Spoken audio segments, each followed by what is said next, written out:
¿Son los pastores infalibles? Bendiciones en Cristo, nuevamente con ustedes, soy el pastor Winston Medina y este es un tema bastante fuerte, pero vamos a tratar de exponerlo a la luz de la Biblia. Mi respuesta a esta pregunta, infalibles, si entendemos por infalibles que no se pueden equivocar, que no cometen errores, que no pueden fallar, pues mi respuesta es no. Y hoy voy a tener voy a presentar tres razones por las cuales digo que no somos infalibles. Al contrario, somos frágiles, somos débiles y somos, por supuesto, muy falibles, pero muy falibles. Yo en lo personal nunca he escuchado a un pastor que diga yo soy infalible. Realmente no conozco ningún pastor que se proclame a sí mismo infalible. No conozco ninguno. Pero sí he escuchado a muchos y en repetidas ocasiones decir cuidado con criticar al ungido de Dios, cuidado con meterse conmigo, cuidado con hablar mal de mí, cuidado con adversarme, cuidado con criticarme porque les vendrá juicio, le va a caer la vara de Dios, le va a caer el castigo de Dios, cuidado caen bajo la mano de Dios, cuidado al criticarme a mí le cae una maldición de Dios. Eso sí lo he escuchado repetidas veces desde los púlpitos de muchas congregaciones. Muchísimas veces, repito, reitero, ¿no? Cuando he preguntado por qué dicen eso, ellos me han dicho, no, es que la Biblia dice en el Salmo 105:15, no toquéis a mis ungidos, ni hagáis mal a mis profetas. Yo soy la voz cantante de Dios, yo soy el profeta de Dios, yo soy el ángel de la iglesia, yo soy el pastor de la iglesia, y el que se opone a mí, el que me critique, el que me adverse, el que haga comentarios de mí, a ese le va a ir muy mal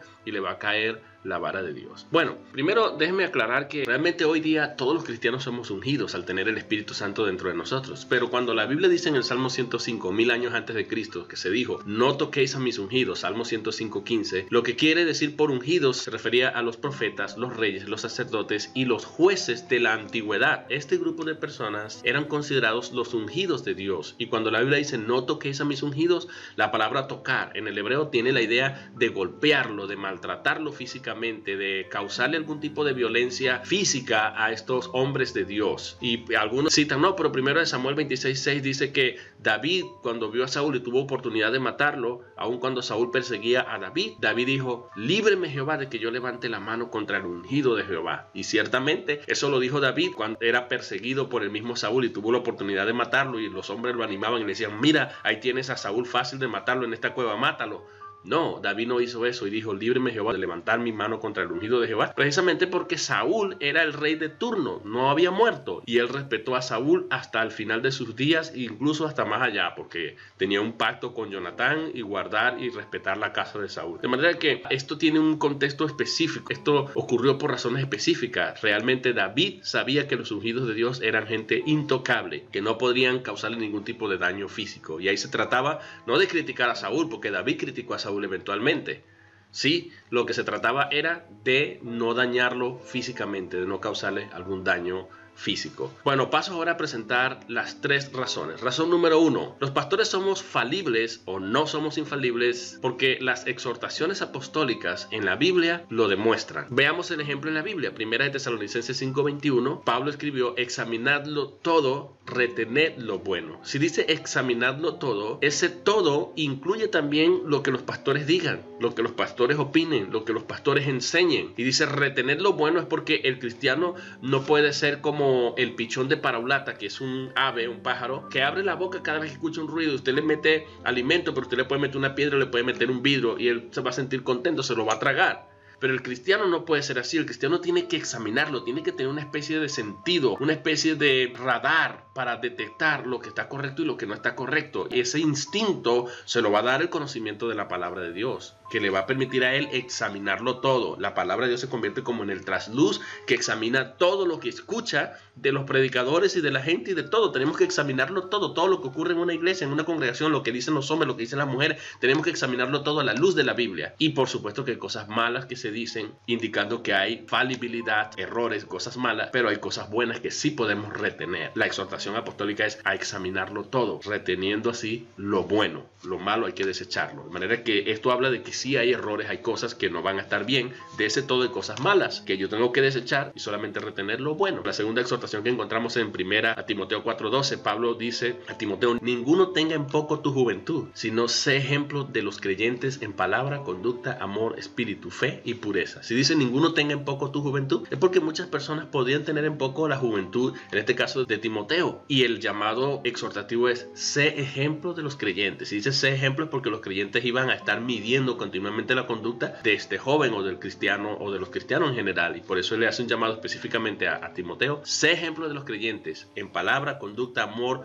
espíritu, fe y pureza, porque en estas cosas podemos fallar, en estas cosas podemos cometer errores, en estas cosas podemos ser encontrados faltos. Y cuando nosotros somos ejemplos en palabra, conducta, amor, espíritu, fe y pureza, la gente lo sabe y la gente nos respeta y la gente puede hacerse un criterio de juicio de quiénes somos nosotros cuando somos personas de ejemplo. Y así podemos buscar muchas más exhortaciones. Por ejemplo, Pedro advierte que nos cuidemos, nos guardemos de los falsos profetas, de los perros. Nos habla Judas de los falsos maestros. Nos habla que el Señor Jesucristo dice que iban a haber falsos cristos, falsos profetas, falsos maestros. Todas estas advertencias indican que el cristiano tiene que tener la sensibilidad, tiene que tener una especie de radar para identificar lo falso de lo verdadero. Y esto habla de que es probable que haya gente que falle, que comete errores, y tenemos que aprender a distinguir quiénes son aprobados y quiénes no son aprobados. El mismo Juan en su primera carta 2:19 nos dice que un grupo de personas habían salido, habían dejado la iglesia, salieron de nosotros pero no eran de nosotros, pero salieron para que se manifieste que no todos son de nosotros. Si hubiesen sido de nosotros, habrían permanecido con nosotros. Es decir, que Juan tenía un criterio de juicio. Él juzgaba de acuerdo a la actitud de aquellos que venían a la congregación, permanecían, y algunos que se iban, y él podría decir estos son, estos no son. Hay que tener este espíritu crítico porque esto es importante. Si esto hacía Juan es porque sencillamente, efectivamente, los hombres son falibles, cometen errores. La segunda razón que voy a dar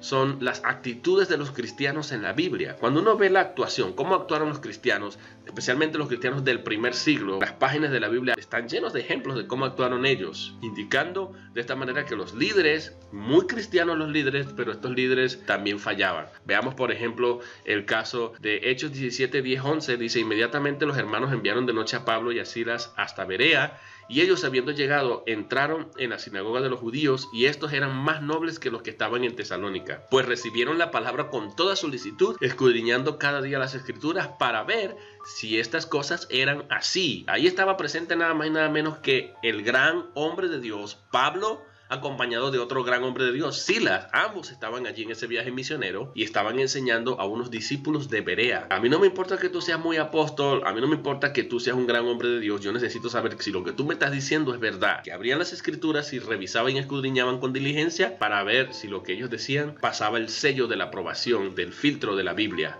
Dicen sí, y estos fueron considerados como gente nobles, como gente diligentes por el escritor Lucas cuando escribió el libro de los Hechos. Entonces es probable que muchas personas puedan venir, por muy ungidos, por muy hombres de Dios que sean, enseñando cosas, y la única manera de saber si lo que enseñan es correcto es filtrándolo con la Biblia, porque pueden equivocarse también o podrían estar enseñando cosas que no están en la Biblia. Otro ejemplo es el caso de Pablo reprendiendo a Pedro. En Gálatas 2:11-14 encontramos: pero cuando Pedro vino a Antioquía, le resistí cara a cara, porque era de condenar. Se dice que le resistí cara a cara. O sea, Pablo reprendiendo, siendo un nuevo creyente, reprendiendo a Pedro, le resistió cara a cara, y dice porque era de condenar. Da una razón, ¿no? Dice: pero cuando vi que no andaban rectamente conforme a la verdad del evangelio, dije a Pedro delante de todos. Ahí está, una confrontación pública. Si tú, siendo judío, vives como los gentiles y no como judío, ¿por qué obligas a los gentiles a judaizar? Pablo interpretó esta actitud de Pedro como ir contra la verdad del evangelio, y él reprendió a Pedro y consideró que era necesario reprender a Pedro, aunque Pedro era un líder de mucha influencia en la iglesia del primer siglo y Pablo apenas estaba levantándose en el ministerio, y lo reprendió públicamente. Le dijo: tú eres un hipócrita, porque también estás desviando a Bernabé y a los creyentes en general. Así que este no era, como dice el Papa hoy día, él es infalible, es cátedra. Infalible, no hay infalibles. Pedro no era infalible. Pedro fue reprendido por Pablo. Pablo lo corrigió y le dijo hipócrita en la cara y lo resistió públicamente, le dio una reprensión pública, porque los pastores nos equivocamos, señores, los hombres de Dios podemos no andar conforme a la verdad del evangelio, ser muy hombres de Dios, pero podemos fallar en eso también y no andar conforme a la verdad del evangelio. Es muy peligroso. Encontramos un tercer ejemplo, Hechos 18:24-26. Llegó entonces a Éfeso un judío llamado Apolos, natural de Alejandría, varón elocuente, poderoso en las escrituras, y comenzó a hablar con denuedo en la sinagoga. Pero cuando lo oyeron Priscila y Aquila, le tomaron aparte y les pusieron más exactamente el camino de Dios. Este es un líder que era poderoso en las escrituras, que conocía las escrituras asombrosamente, que tenía un poder persuasivo, porque dice que este hombre era elocuente. La elocuencia tiene que ver con la capacidad de poder convencer, pero el contexto nos indica que el problema que tenía es que solamente conocía el bautismo de Juan, si ustedes siguen leyendo, y fue instruido en el camino del Señor, más exactamente cómo es que él debería creer. Así que este gran maestro elocuente, poderoso en las escrituras, convincente, que hablaba con denuedo y asombraba a la gente, a los cristianos del primer siglo, este hombre era corregible, era enseñable, porque los verdaderos maestros de Dios somos corregibles, somos enseñables. No nos empeñamos en una cosa, en un capricho, en una idea, sino que si nos muestran con la Biblia, con la evidencia bíblica, nosotros cambiamos de parecer. Y ese es el punto aquí. Aquí tenemos un gran maestro elocuente, poderoso en las escrituras, siendo corregido por una pareja, y este hombre aceptó la corrección, indicando que algo detectó Priscila y Aquila en él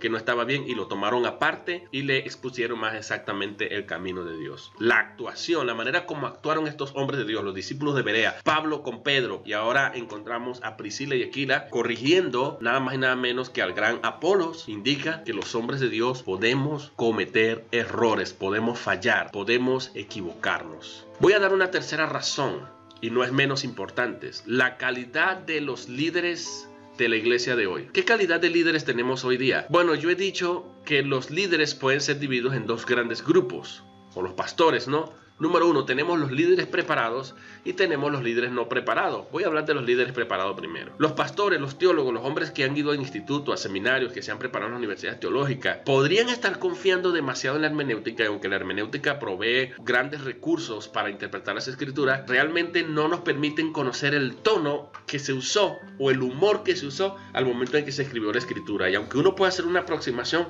puede ser que uno esté haciendo una interpretación un poco lejos o fuera de lugar, de repente no tomando en cuenta alguna ironía o algún tono de voz que estaba siendo usado o que estaba en la mente del autor en ese momento. Uno no sabe, uno no puede llegar hasta allá porque la hermenéutica tiene su pata coja. Entonces, en ese sentido, yo podría estar haciendo una interpretación, por muy hermeneuta y exégeta que yo sea, podría estar fallando también, podría fallar. Pero ¿qué decimos de los pastores no preparados? Bueno, ellos van a cometer muchísimos más errores todavía, porque muchas veces hasta dicen cosas que se le atribuyen al Espíritu de Dios, pero que realmente no están en la Biblia y no pasan el filtro de la Biblia. Entonces, la calidad de líderes que nosotros tenemos hoy hace incluso que los pastores y los hombres de Dios que están muchas veces dirigiendo nuestras iglesias también sean personas falibles. Conclusión: las exhortaciones en la Biblia a que examinemos, juzguemos, retengamos lo bueno, y las advertencias hechas por el mismo Cristo, por Pedro, por Judas, por Pablo, por Juan, de que vendrían falsos maestros y falsos profetas, es una evidencia convincente de que los líderes estamos propensos a fallar